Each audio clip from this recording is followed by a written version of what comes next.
ஆடி போயிருந்த அர்ஜுனனுக்கு கிருஷ்ணன் கொடுத்த கீ மாதிரி. புரியல?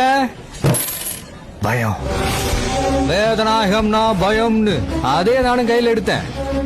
கட்டப்போமல்ல, அவன் சின்ன வீடு கழுத்துல கத்திய வச்சு அறுத்துருவேன். என்ன போட்டாம் பார் எஃப்ஐஆர் பயந்து போய் வான் மேலையே.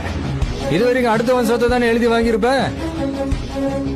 உன் சொத்தையே உனது இல்லைன்னு அடுத்தவனுக்கு எழுதி கொடுத்துருப்ப. இப்ப எப்படி நடந்துச்சு? மானம் போயிடுமேன்ற பயத்தால.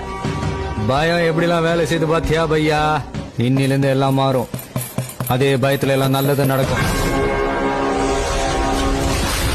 நான் போலீஸ்காரன் ஆகிறத நீ தடுத்ததை பத்தி கூட நான் கவலைப்படல. சாதாரண ஜனங்க செய்யற தப்புக்கு தான் போலீஸ்காரன் தேவை. நீ காட்டுல இருக்கிற மிருகம். இத நான் சொல்லல, நீ சொன்னது. உனக்கெல்லாம் போலீஸ்காரன் பத்தாதுரா. வேற வேற வேற வேட்டக்காரன் தாண்டா வேணும்.